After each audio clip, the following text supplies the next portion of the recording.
So I'm a really big fan of Dimension 20, college humor and now Dropouts D&D actual play series helmed by Brennan Lee Mulligan. If you're unfamiliar with Dimension 20, it's a D&D show that, unlike Critical Role, runs short, focused campaigns. They can range anywhere from 4 episodes to like 19 or 20. And I have seen most of them, but not quite all of them. I believe there are 15 seasons in total so far. Most of the seasons are DM'd by Brennan Lee Mulligan and use D&D 5th edition, but there are a number of other GMs and systems that the show uses. But because there are so many different seasons of the show, some are just going to be better than others. That's just how it works. So today, just for some fun, we're going to rank all of the Dimension 20 seasons from S tier to I didn't watch it. In case anyone doesn't know, this is the Tier Maker website. Down here, we have all of the 15 Dimension 20 seasons. We have S tier, which is the best, A tier, B tier, C tier, and didn't watch tier. So let's start off with Fantasy High, the first Dimension 20 season, GM'd by Brennan Lee Mulligan, starring the Intrepid Heroes. It is basically sort of a John Hughes high school adventure crossed with classic fantasy adventures.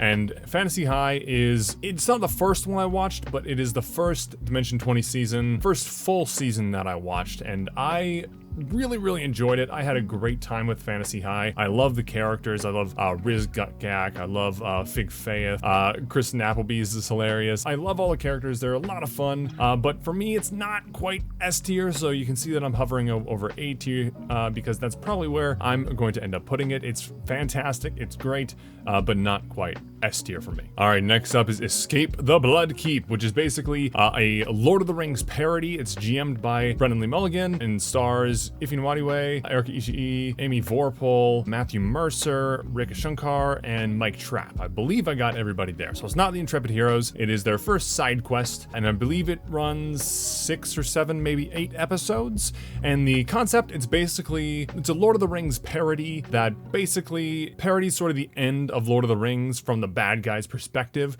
when Mordor is collapsing in on itself and everything's going wrong. And kind of follows the bad guys and what they are going to end up doing following the collapse of their civilization, and it's absolutely hysterical. It is the first Dimension 20 season I watched. I think technically not actually the first one I watched, because I did watch half of the first episode of Fantasy High before I watched this one, I think, if I'm remembering right. And I was like, this show's not for me. I'm not going to watch it. But then I saw that Matt Mercer was in Escape the Bloodkeep, and I was like, oh, that's cool. I'll give it another shot. And I watched it, and I fell in love with it. And for me, maybe it's just nostalgia, but for me, it is absolutely S tier. I love the Lord of the Rings jokes. I'm a big fan of the Peter Jackson movies. Less of a fan of the books, which is a little controversial, but I love the Peter Jackson movies, and I like poking fun at the inconsistencies and the little plot holes, and it's all good fun. And the cast is fantastic. I love the twist at the end. It was a twist for the audience, sort of, but more just a twist for Brennan, because he didn't expect the players to do what they did. And I won't spoil anything, but it's absolutely fantastic. The next campaign we have is the Unsleeping City. It's basically a modern day D&D adventure taking place in New York City with more urban magical themes. You know, there's a magic part of the city that the common folk don't really interact with. They can't see it because there's sort of a magical veil. And overall, Unsleeping City, I really liked. I had a really good time with this one, though I feel like I connected with the characters a little less than in Fantasy High, except for I really loved Lou's character in this one, Kingston Brown. I thought he was not as funny as other characters, but I thought he just had so much heart to him, and how he was like a cleric, but he was a cleric of the city. So his patron or his deity was New York City, which I thought was a really cool idea. And overall, I liked the themes and the adventures they went on, and sort of a different sort of more urban vibe to the campaign. I have one short where I talk about I really love urban campaigns that take place in cities. So this was sort of right up my alley, except I'm not really a big city, modern big city guy. So it didn't quite click with me perfectly, but I'm still going to say that it is an A tier. And next up is Dimension 20's only live season. It was a sequel to Fantasy High. It's called Sophomore Year. Follows all the same characters. It's an Intrepid Heroes season. It basically goes into their second year in Fantasy High. And this one, I really like a lot of aspects to it, but I don't really like the fact that it was live. I think Dimension 20 works way better when it's pre-shot and slickly edited and just got all these sound effects and the music and everything like very precisely chosen where they're going. And I feel like it doesn't quite fit the live format the same way something like Critical Role does. So I think there were some technical issues that they hadn't solved. The sound isn't very good in a lot of aspects to it. So I think it's a good thing they didn't do any more live seasons. I don't know if they're planning on experimenting with that more. There were some really awesome moments in this. I really like the story that Brendan came up with. I really like the arcs of the characters, but for me the technical issues did make it more difficult to watch. So I'm going to put it in B tier. And next up is Tiny Heist. It is Dimension 20's collaboration with the McElroys, so Justin, Clint, Griffin, and Travis. They're great. It also stars Jess, I can't remember her last name at the moment, I apologize, and Lily Do, but both Lily and Jess are on a lot of Dropout stuff. They're both great. They're both very funny. Tiny Heist is basically, it's a heist, and they're all tiny, so they're toys and they're bugs. I think like The Borrowers is a big inspiration for this one, and maybe something along the lines of like Honey, I Shrunk the Kids, just in terms of like being really small, living in like a big person's world. And this one, while there are a lot of really great moments, like there's the scene where these mice are running a hospital, and they're just really bad at their jobs, and it's very funny, and I like that scene a lot. But overall, this season was really difficult for me to get into. It's pretty short, so it wasn't that big a deal, and the McElroys apparently had a ton of fun with it, and that's awesome. For me as a viewer, it didn't hit the way I wanted it to. To be honest, I couldn't even really recall too many of the characters. I know Justin's character was very funny. I really liked him, but overall, I think this probably was their weakest season up until that point, so I'm gonna put it in C. And next up is A Crown of Candy. It's basically a mix between Game of Thrones and Candyland, which seems like a very strange, unorthodox combination, but oh my god, did it work. Crown of Candy is, I think, probably my favorite season of Dimension 20. It also sort of hits the stuff that I like right on the head. Like, I'm a big Game of Thrones fan, or at least I was for the first 4 seasons or so. But I like sort of the lower fantasy, more grounded, darker tone stuff. So that's right up my alley. I also think all of the players were sort of on their A game. I really like Lou's character, Amathar. I'm realizing right now I have a thing for Lou's characters. I think they're great. But also Chiffon and Emily played twins, and their relationship was really great. I loved the way they did that. I feel like Sir Theo was like the best character for Murph to play. He's just like the most him sort of character. And this is an Intrepid Heroes season, obviously. I was so emotionally invested in A Crown of Candy. Like, it made me cry over Licorice, which is insane. And I don't know, I've probably ranted enough about it, but it is very easily for me going into S tier. Pirates of the Leviathan, this is gonna be quick. I'll be honest, I didn't watch it. I watched the first episode, and it was their first season that they filmed during the pandemic, and everyone was playing online remotely over like video, and they hadn't quite gotten the tech down. The players who were participating didn't have very good cameras, and some of them didn't have very good mics, and it stars a lot of really talented people. I think this is where Abria Iyengar first shows up on Dimension 20. I like the setting, I like the big pirate ship, and I like that it takes place in the same world as Fantasy High, but I watched the first episode, I couldn't get into it. The tech was just too high a barrier of entry for me. And next up, the season that starred all College Humor castmates, Mice and Murder. It's a very much Sherlock Holmes, Agatha Christie inspired mystery where everyone's in a house and someone gets murdered and they gotta figure out who it was. Very sort of Knives Out sort of style. Let's see if I can remember who was all in it. Obviously GM'd by Brendan Lee Mulligan. Everything so far has been GM'd by Brendan Lee Mulligan. And it starred Ellie Beardsley, Grant O'Brien, Rekha Shankar, Sam Reich, Raphael Chestang. Overall, I think Mice and Murder was a pretty solid season. It wasn't my favorite. It was, once again, filmed sort of remotely, so it didn't quite have the vibe and the chemistry that Dimension 20 is so good at. But overall, it was really good. I enjoyed it. They solved a lot of the tech issues, and there were some really fun characters. So I'm going to put it in B tier. And next up, Unsleeping City Chapter 2. And this is the only Intrepid Hero season that they filmed remotely, and there is so much I love about Unsleeping City Chapter 2, and there are also some things I really don't like. Once again, I don't know if they filmed Unsleeping City 2 before Mice and Murder, but it seems like the tech took a step backwards. I think Unsleeping City was released after Mice and Murder, I don't remember. It might have been the other way around. Either way, the tech wasn't quite up to snuff compared to Mice and Murder for the remote play. But Murph's character in Unsleeping City Part 2 might be one of my favorite Dimension 20 characters. He is so funny and so dumb. I just love him so much. We got the return of Kingston Brown. We got a lot of characters I really liked, but I found it a little more difficult to get into compared to the Unsleeping City Part 2, or Part 1, I mean. And that might be because of the tech issues. There's a pretty good chance of that. But for me, it's still pretty good. It's pretty solid. I am going to put it in B. And next up, we got Abria Iyengar's first Dimension 20 season, Misfits and Magic. And she had an explosive debut, let me tell you. It's just a 4-episode season, but it stars Abria Iyengar as the GM, Brandon Lee Mulligan as a character named Evan Kelp. We have Erica Ishii, we have Lou Wilson, and we have Danielle Radford, I believe her name is.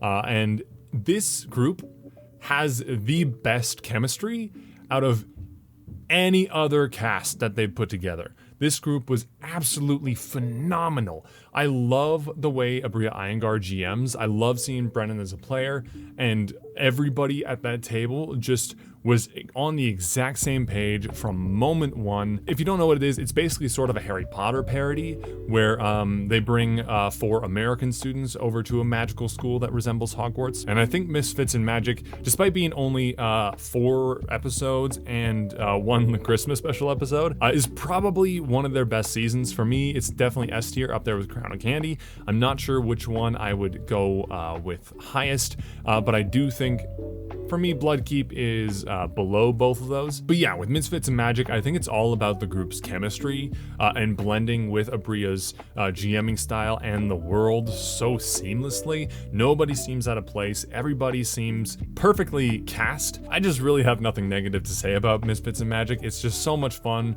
The group is having such a good time. I loved it. Next up is The Seven. It's another season that takes place in the fantasy high world, and it's all about 7 specific characters from the first Fantasy High season. They were these characters who were sort of damsels in distress, for lack of a better term.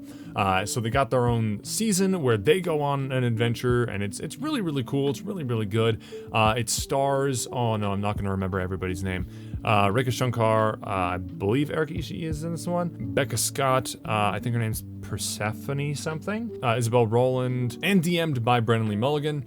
Overall, I think The Seven is a really good season. For me, it's sort of right in the middle. I'm not really sure if I want to put it in A tier or B tier, because I do really like it, but it is kind of short. Abria's in it. Abria Iyengar's in it. And yeah, I'm just sort of going back and forth. For me, it's kind of lower A tier, higher B tier. I definitely like it more than the 3 that are in B tier here, but I don't quite like it as much as Unsleeping City and Fantasy High. So I think I'm gonna put it at the bottom of A tier. I really like Dimension 20, so I'm not really ranking too many of the seasons very low, but moving on to the next one, we got Shriek Week. This one had the most cast members that I was more or less unfamiliar with. It's sort of like a college campus for monsters, for like Halloween style monsters, and it's sort of like a dating sim with a little bit of a story to it, though the story was sort of secondary. And overall, who was in this one? We got Ify Nwadiwe, I think her name was Danny Fernandez, and then, was it Allie Beardsley who was in this one? I don't know, this one was fairly recent, but you can probably tell based on my lack of knowledge about it, I didn't really vibe with Shriek Week. The group just didn't really seem to have the chemistry that the previous seasons had. Oh, and Shriek Week was GM'd by, I think, Gabe Hicks was their name. And I don't mean any hate towards any of the people who participated in this season. They all seem to be doing great jobs. I just feel like as a group, they didn't quite mesh together as well as they could have. I like them all. I've seen most of them in other stuff, and they've all been great. I think I've seen basically everyone except for Danny Fernandez and other stuff. But yeah, I'm gonna put Shriek Week in C tier because I didn't really like it that much. I didn't think it was that good, and I don't want to just kind of crap on seasons that aren't GM'd by Brennan or Abria. But honestly, I don't know, Shriek Week I didn't really like that much. Next up is a Starstruck Odyssey. I like all the characters in this one. I like the story behind it, how it's a universe that was invented by Brennan's mom. I like that it's sci-fi. My one problem with it, I understand this is kind of how it was designed, but it was less of a show and more of a game, which is not necessarily a bad thing. It's just not what I'm accustomed to when it comes to Dimension 20, because there wasn't really a plot line for the characters to follow. It was more just like, hey, this is a dangerous universe, you gotta survive. Which is a lot of fun, and I would love to play in a game like that, but for me, it didn't quite work for Dimension 20's format, in my opinion. I would 100% watch a sequel, though.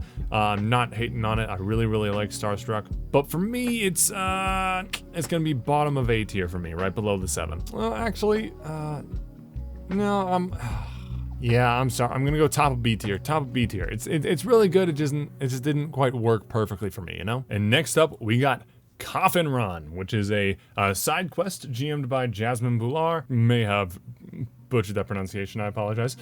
Zach Oyama, Erika Ishii, Isabel Roland, and Carlos Luna. I had to look this one up because, to be honest, I did not watch Coffin Run.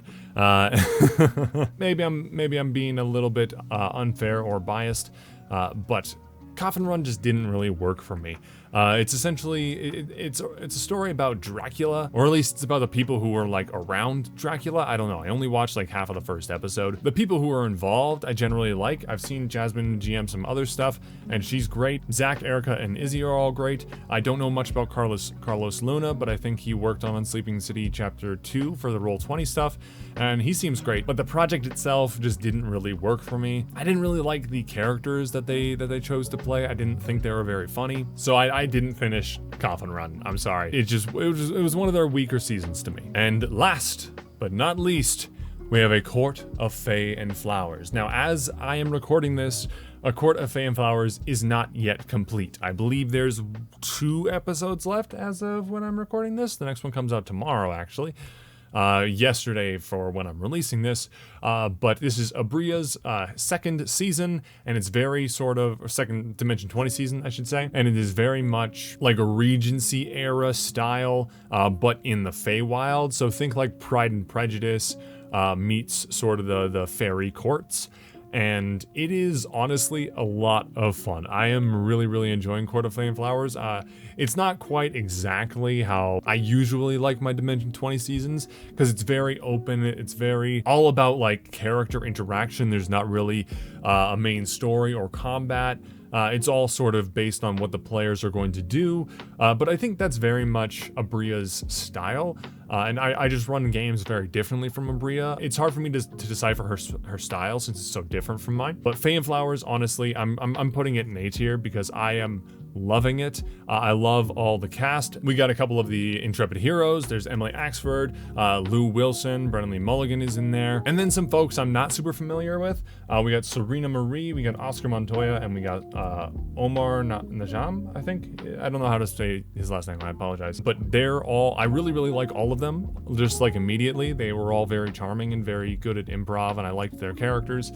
So I hope to see them in more Dimension 20 projects in the future. I really love the systems in Court of Fey and Flowers. I like the letter writing. I like the reputation system was a lot of fun. And I really like how Abria was more like a facilitator than like a storyteller in this season. She was more there to connect threads and stir the pot and stoke the drama as the characters just sort of did their thing. And I think that's something that's really, really cool about her GMing style. I'm probably going to talk about that in the Abria video. I think that's going to be next week or the week after. I'm not sure. That depends on whether or not the the new 1D&D packet comes out on Friday. But Court of Fey and Flowers is absolutely fantastic. I really love it. I'm probably going to put it above the 7, actually. I'm going to put it it's sort of tied with Unsleeping City for me, so I'm gonna put it there. But there we go. Let's recap the tier list here. My favorite Dimension 20 season is A Court of Candy, followed closely by Misfits and Magic, and then Escape the Bloodkeep, followed by Fantasy High, Unsleeping City, A Court of Fey and Flowers, and The Seven in A tier. And in B tier, we got Starstruck Odyssey, we got Sophomore Year, we got Mice and Murder, and Unsleeping City at Chapter 2. Actually, I'm going to put Unsleeping City Chapter 2 above these two here. Just a minor adjustment there.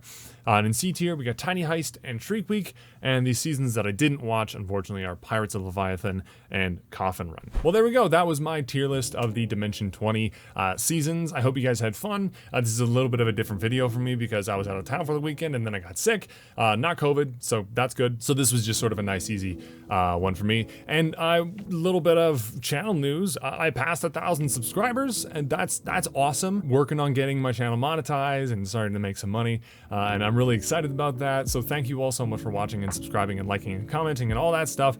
And please engage with this video so it can do as well as my past videos have. But seriously, thank you guys for watching and enjoying my content. This was sort of an experiment that I was doing, not thinking it would really go anywhere, but I have been doing this for less than 3 months. And I'm already past 1,000 subscribers when my goal was to get to 1,000 subscribers in the first year. And I kind of blew that out of the water. So thank you guys so much for watching. I know I'm just kind of rambling now, so I'm gonna end the video. Thanks.